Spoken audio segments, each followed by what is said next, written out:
بل کھاتے دریاؤں اور شاندار جھیلوں، شفاف ندیوں اور نالوں، برفانی چوٹیوں اور سرسبز پہاڑوں، جنگلوں اور شاندار وادیوں کی سرزمین آزاد ریاست جموں و کشمیر کرۂ ارض پر کسی جنت سے کم نہیں ہے۔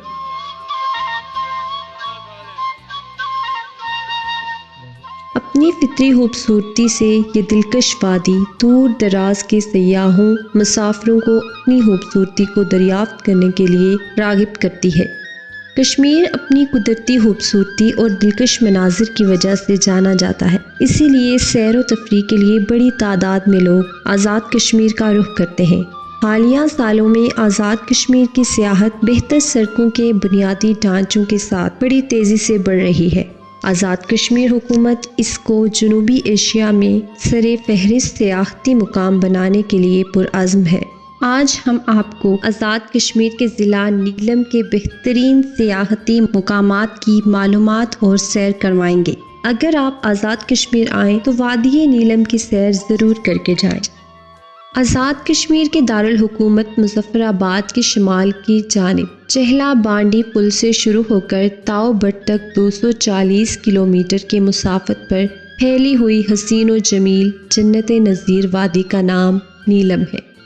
یہ مظفر آباد کے شمال اور شمال مشرق میں دریائے نیلم کے دونوں اطراف میں واقع ہے۔ رقبہ کے لحاظ سے یہ آزاد کشمیر کا سب سے بڑا ضلع ہے۔ اس کا رقبہ 1398 مربع میل ہے، مگر سب سے کم گنجان ہے، یعنی آبادی دور دور واقع ہے۔ آزاد کشمیر کے اس وادی نیلم کو سیاحوں کی جنت کہا جاتا ہے۔ یہ وادی اپنے نام کی طرح خوبصورت ہے، جہاں دریا صاف اور ٹھنڈے پانی کے بڑے بڑے نالے، چشمے، جنگلات اور سرسبز پہاڑ ہیں۔ جا بجا بہتے پانی اور بلند پہاڑوں سے گرتی آبشاریں ہیں، جن کی تیز دھار اور دودھیا پانی سڑک کے اوپر سے بہے چلے جاتے ہیں اور بڑے بڑے پتھروں سے سر پٹکتے آخر دریائے نیلم کے مٹیالے پانیوں میں شامل ہو جاتے ہیں۔ اگر آپ ٹھنڈے میٹھے چشموں، چاک اڑاتے شوریدہ پانیوں اور بلندی سے گرتی آبشاروں کو دیکھنا چاہتے ہیں تو اس وادی سے بہتر مقام شاید ہی کوئی اور ہو۔ اس وادی کا صدر مقام اٹھ مقام ہے، جو مظفر آباد سے کوئی 2.5 گھنٹے کی مسافت پر ہے۔ اس چھوٹے سے خوبصورت شہر میں ضرورت کی تمام اشیاء بآسانی دستیاب ہیں۔ یہاں گیسٹ ہاؤسز کے علاوہ بازار، پوسٹ آفس، بینک، ہسپتال، ٹیلی فون ایکسچینج وغیرہ سبھی کچھ ہے۔ وادی 2 تحصیلوں اٹھ مقام اور شاردہ پر مشتمل ہے۔ مظفر آباد سے شاردہ تک سڑک ٹھیک حالت میں موجود ہے، مگر اس سے آگے ٹوٹا پھوٹا بل کھاتا کچا اور کہیں سے پتھریلا جیپ روڈ ہے، جو آخری گاؤں تاؤ بٹ تک جاتا ہے۔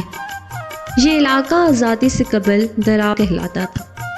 آزاد حکومت کے قیام کے 9 سال بعد 1956 میں قائم حکومت کی کابینہ میٹنگ میں غازی کشمیر سید محمد امین گیلانی نے کشن گنگا دریا کا نام دریائے نیلم اور درا کا نام وادی نیلم تجویز کیا، اور کابینہ کے فیصلے کے مطابق یہ نام تبدیل کر دیے گئے۔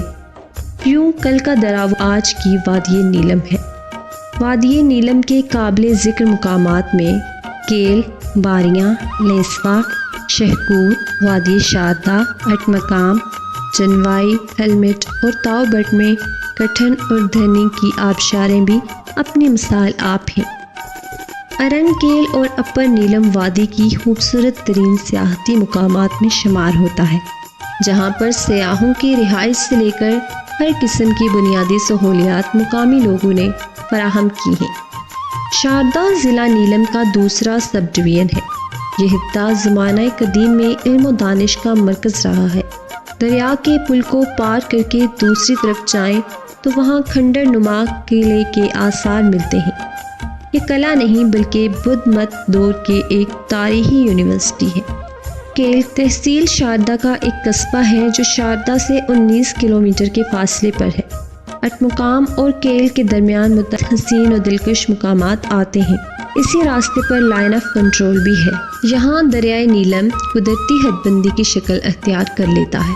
تاہم کشمیر کے عوام کو الگ کرنے والی یہ سرحد بھی دونوں طرف کے عوام کو جدا نہیں کر پاتی، یعنی دریا کے اس پار بھی کشمیر ہے اور اس پار بھی، ادھر بھی مسلمان ہیں اور ادھر بھی۔ کیل جہاں کوہ پیما اور سیاح قیام کرتے ہیں، یہاں سیاحوں کے لیے تمام بنیادی سہولتیں میسر ہیں۔ کیل گاؤں ایک وسیع و عریض پہاڑی پر پھیلا ہوا ہے۔ ارنگ کیل بھی ایک دوسری اونچی پہاڑی کی چوٹی پر آباد ہے۔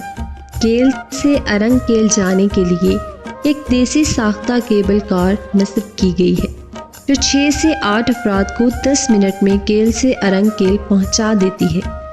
کشمیر جنت نظیر کا یہ جملہ یہاں 100% سچ ثابت ہوتا ہے۔ یہاں خوبصورتی اتنی زیادہ ہے کہ آپ سب بھول جاتے ہیں۔ چاروں طرف خوشنما اور دیدہ زیب رنگوں کے پھول جہاں نظروں کو طراوت بخشتے ہیں، وہیں ان کی مدھر خوشبو سے فضا ہر دم معطر رہتی ہے۔ یہاں تمام تعمیرات لکڑی سے کی گئی ہیں، حتیٰ کہ 2 اور 3 منزلہ عمارتیں بھی لکڑی کی ہیں۔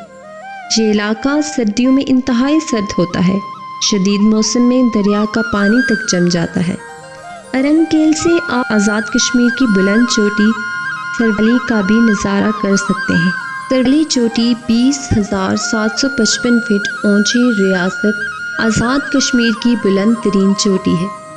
سربالی کی چوٹی کے علاوہ گنگا چوٹی، چونچ پہاڑی، نیم مالی، ہری پربت کی پہاڑی مشہور اور بلند ترین پہاڑوں میں شامل ہیں۔ یہاں سے پاکستان کی دوسری اور دنیا کی 9ویں بلند ترین چوٹی ناگا پربت کا بآسانی نظارہ کیا جا سکتا ہے۔ وادی نیلم میں رتی گلی، پتلیاں اور چٹا کٹھا جھیلیں سیاحوں کی توجہ کا مرکز ہیں۔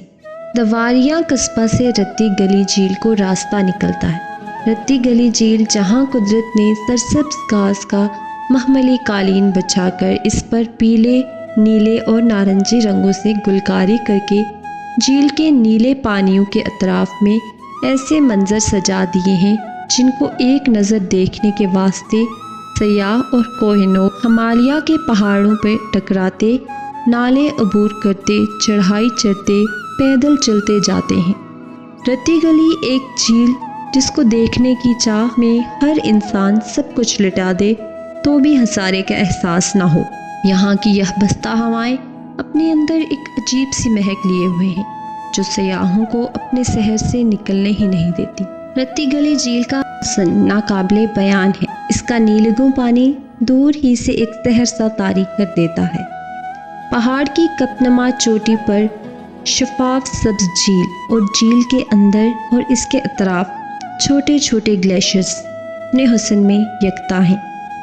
اسی طرح اس پہاڑ کی چوٹی پر قدرتی نارنگی رنگ کے پھول، سورج کی زرد کرنیں، ٹھنڈی ہوا کے جھونکے اور فضا میں پھیلی مسحور کن خوشبوؤں کو اپنے الفاظ میں بیان کرنا ممکن ہی نہیں۔ اس جھیل سے پریوں اور جنوں کی کئی داستانیں بھی منسوب ہیں۔ سارال جھیل، چٹا کٹھا جھیل اور JRP جھیل، شانٹر جھیل وادی نیلم کی خوبصورت ترین جھیلیں ہیں۔ شاردا سے ایک راستہ سرال جھیل اور نوری ٹاپ سے وادی ناران میں داخل ہوتا ہے۔ وادی ناران سے سیاح اسی راستے نیلم میں داخل ہوتے ہیں۔ کیل سے شانٹر ویلی کا راستہ بھی تاؤبٹ کی طرح پتھریلا اور کافی پیچیدہ ہے۔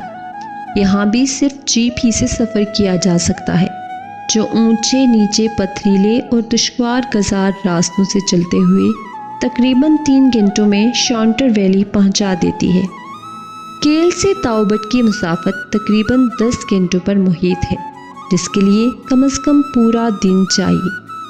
تاؤبٹ کا خوبصورت گاؤں وادی نیلم کا آخری گاؤں ہے، جس کے ایک طرف مقبوضہ کشمیر اور دوسری طرف گلگت بلتستان کا علاقہ شروع ہو جاتا ہے۔ یہی وہ مقام ہے جہاں بھارت سے آنے والا دریا گنگا کشن کا نام تبدیل ہو کر دریائے نیلم ہو جاتا ہے، یعنی وہ دریا جو بھارت میں دریائے کشن کہلاتا ہے آزاد کشمیر میں داخل ہوتے ہی دریائے نیلم کہلانے لگتا ہے۔ گھنے جنگلات کی بات ہو یا سرسبز ہموار میدانوں کی، نیلگوں پانیوں کا تذکرہ ہو یا پرتسکین موسم کا خیال، تاؤ بٹ ہر تصور سے زیادہ حسین مقام ہے۔ راستے میں جگہ جگہ خانہ بدوشوں کے قافلے وادیوں کے فطرتی حسن کو مزید بڑھا دیتے ہیں۔ بکروالوں کے قبیلے اپنے مال، مویشیوں اور خاندان کے ساتھ مسلسل سفر میں رہتے ہیں۔ جیپ کا شور سن کر بھیڑ بکریاں راستہ چھوڑ دیتی ہیں۔ بکروال کشمیر سے چلتے ہیں اور ہمالیہ کے بلند دروں کو عبور کرتے دیو سائی کے میدان میں جا نکلتے ہیں، اور وہ وہاں سے سکردو کی راہ لیتے ہیں یا کچھ استور کی طرف گامزن رہتے ہیں۔ جگہ جگہ قیام کرتے ہیں، بستی بستی پڑاؤ ڈالتے ہیں، کوچا کوچا خیمہ زن ہوتے ہیں۔ ان خانہ بدوشوں کی زندگی بھی عجیب معمہ ہے۔ چلتے چلتے جس کو جہاں موت آ جائے وہیں دفن کر دیا جاتا ہے۔ ان کی قبریں کشمیر کی بستیوں سے لے کر سکردو اور استور کے بیچ جگہ جگہ بکھری ہوتی ہیں۔ نیلم کی وادیاں اور ان میں واقع قدرتی جھیل کسی بھی یورپین ملک سے زیادہ خوبصورت ہیں۔ اس کا قدیم ترین تاریخی ورثہ کسی بھی بین الاقوامی تاریخی ورثے سے کم نہیں ہے۔ زمانہ قدیم میں بھی علم حاصل کرنے کے لیے یونیورسٹیاں اور عبادت گاہیں تعمیر کی گئی۔ بادشاہوں نے اپنے رہنے کے لیے بڑے بڑے محلات اور حملہ آوروں سے بچنے کے لیے بڑے بڑے قلعے تعمیر کیے۔ وادی نیلم پہاڑی سیاحت کے لیے ایک مثالی جگہ ہے۔ نیلم وادی پہاڑوں میں آسمان کی مانند ہے۔ لوگ کہتے ہیں اگر آپ واقعی فطرت سے محبت کرتے ہیں تو آپ کو ہر جگہ خوبصورت مل جائے گی۔ خوبصورت نیلم ویلی دیکھنے والا اپنی روح اور دماغ میں تازگی اور سکون محسوس کرتا ہے۔ وادی نیلم حقیقت میں اتنی خوبصورت ہے کہ آپ اس کا مقابلہ سوئٹزرلینڈ سے کر سکتے ہیں۔ سردیوں میں نیلم روڈ کیل سے آگے شدید برف باری کی وجہ سے بند ہو جاتا ہے اور وادی کے بالائی علاقوں تک رسائی بہت مشکل ہو جاتی ہے۔ تاہم مقامی لوگ اپنی مدد آپ کے تحت راستے کو بحال کرتے ہیں۔ وادی میں داخل ہوتے ہی نوسیری کے مقام سے تمام موبائل نیٹ ورک بند ہو جاتے ہیں۔ پاکستان آرمی کا ذیلی ادارہ اسپیشل کمیونیکیشن آرگنائزیشن وادی کے مختلف شہروں اور قصبوں میں ٹیلی فون اور انٹرنیٹ سروسز فراہم کرتا ہے۔ نیلم جاتے ہوئے مظفر آباد سے ایسکوم سم لیں جو ویلی کے اندر رابطے کا کام دیتی ہے۔ پرسنل کار وادی کیل تک جاتی ہے۔ آگے تاؤ بٹ تک اور پہاڑی راستوں پر جانے کے لیے جیپ کا استعمال کیا جاتا ہے۔ جیپ کرایہ پر مل جاتی ہے۔ اپنا اصل شناختی کارڈ ساتھ رکھیں۔ جگہ جگہ پر چیکنگ ہوتی ہے۔ کچھ مقامات پر جیسا کہ کیل سے آگے جانا ہو تو چوکی والے کارڈ اپنے پاس رکھ لیتے ہیں۔ واپسی پر اپنا کارڈ لینا نہ بھولیں۔ نیلم ویلی سیاحت کے لیے پوری دنیا میں مشہور ہے، لیکن یہاں صرف مقامی سیاح آتے ہیں۔ ہوٹلنگ اور سڑکوں کو بہتر کر کے انٹرنیشنل سیاحت کو بھی فروغ دیا جا سکتا ہے۔